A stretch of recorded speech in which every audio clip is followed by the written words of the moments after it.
Hello students, कैसे हैं आप लोग। स्वागत है आप सबका आपके चैनल द फार्मा स्कॉलर में।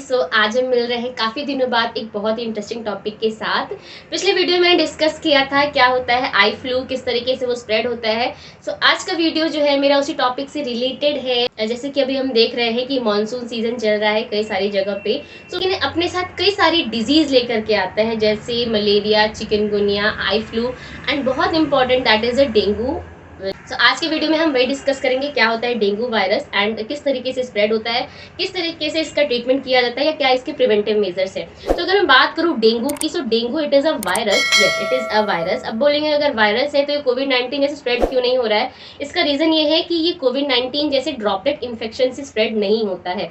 ये स्प्रेड होता है बाय मीन्स ऑफ वेक्टर। अब वेक्टर क्या है, वेक्टर हम समझेंगे। अब इसका एक क्वेश्चन यहाँ पे अराइज होता है कि अगर ये वायरल डिजीज है तो ये मानसून के ड्यूरेशन में ही इतनी ज़्यादा एक्टिव कंडीशन में क्यों आती है, या इस मानसून में ही इसके इतने इंक्रीज्ड कंडीशंस क्यों देखी जाती है। इसका आंसर ये है कि मानसून में हम देखते हैं कि हमारे आसपास के घरों में या फिर आसपास की जगह में कई जगह रुका हुआ पानी देखा जाता है एंड उन रुके हुए पानी में कई ज़्यादा अमाउंट में मॉस्किटोज के लार्वा पाए जाते हैं।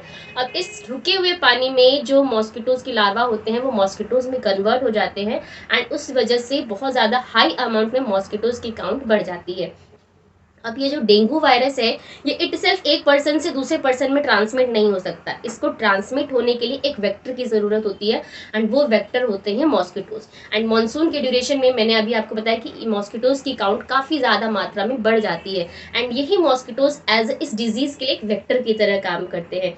होता क्या है कि अगर कोई इन्फेक्टेड पर्सन जिसको डेंगू इन्फेक्टेड पर्सन है, जिसको डेंगू वायरस है, अगर उस इन्फेक्टेड पर्सन को कोई मॉस्किटोज बाइट करता है, हालांकि स्पेशली फीमेल एडीज मॉस्किटो, अगर वो मॉस्किटो उस इन्फेक्टेड पर्सन को बाइट करती है तो पर्सन के अंदर का जो वायरस है उस मॉस्किटोज में एंटर कर जाता है। फिर अगर फर्दर ये मॉस्किटो किसी फ्रेश इंडिविजुअल को अगर बाइट करेगी तो वो वायरस उस फ्रेश इंडिविजुअल में ट्रांसमिट हो जाएगा।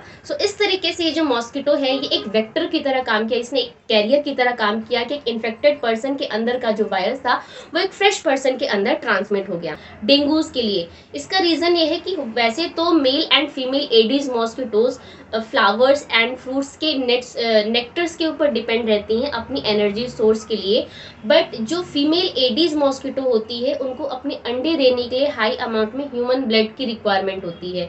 वो ह्यूमन ब्लड को सक करती हैं ताकि वो अपने एग्स को ले कर सके या इसीलिए जो मलेरिया होता है उसमें भी फीमेल एनाफिलीज मॉस्किटो होती है एंड जो डेंगू होता है उसमें भी फीमेल एडीज मॉस्किटो होती है, क्योंकि ये female mosquitoes in human blood को यूज करती हैं अपने अंडे देने के लिए।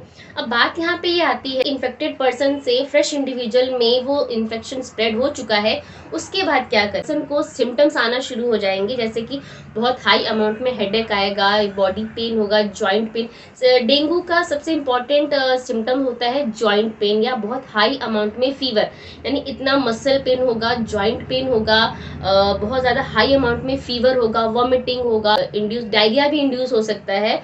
ये सारे जो सिम्टम्स होते हैं डेंगू के होते हैं। Centre for disease control and prevention के अकॉर्डिंग एक ईयर में 400 मिलियन से भी ज़्यादा लोग डेंगू से इन्फेक्टेड होते हैं।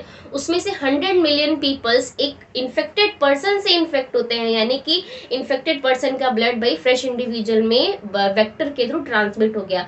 उन 100 मिलियन पीपल में से भी 40,000 ऐसे पर्सन होते हैं जो बहुत सीवियरिटी में एंटर कर जाते हैं एंड उनकी डेथ हो जाती है। सोचिए सिर्फ एक वेक्टर की वजह से ये जो डिजीज है इतनी तेजी से स्प्रेड हो रही है।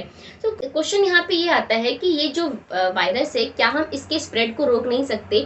इसका आंसर सिंपल ये है कि ये वायरस तभी एक्टिव है जब इसका वेक्टर है, यानी कि ये एक पर्सन से दूसरे पर्सन में तभी ट्रांसमिट होगा जब इसको वेक्टर मिलेगा।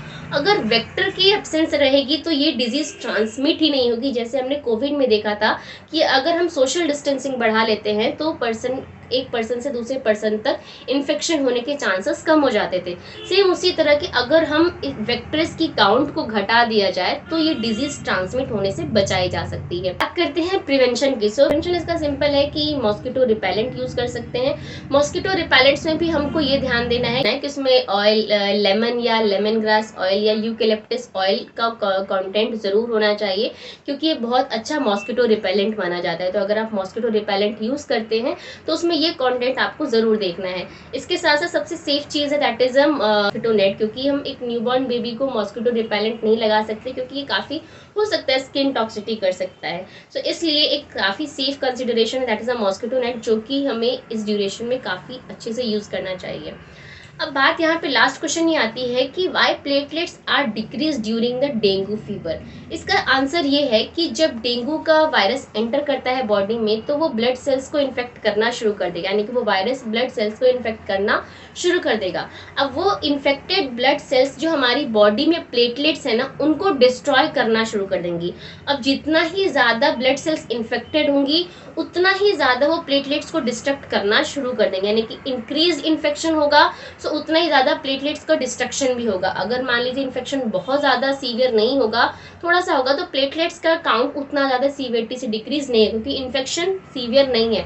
लेकिन जैसे सीवियरिटी बढ़ती जाती है वैसे ही वो ब्लड सेल्स प्लेटलेट्स का डिस्ट्रक्शन भी करना शुरू कर देती हैं। साथ ही साथ हमारी बॉडी में एंटीबॉडीज़ जो होती हैं वो भी हमारी प्लेटलेट्स का डिस्ट्रक्शन करना शुरू कर देती हैं, जिसकी वजह से हमारी बॉडी में प्लेटलेट्स की काउंट काफ़ी तेज़ी से घटने लगती है। इस दैट डेंगू में काफ़ी लो अमाउंट में प्लेटलेट की काउंट होने लगती है। So this is about the dengue. अगर आपको ये वीडियो समझ में आया या आपको कोई डाउट, और हाँ, मुझे ये भी कमेंट करके बताइएगा कि मैं नेक्स्ट वीडियो किस टॉपिक पर बनाऊँ। Thank you so much for the watching.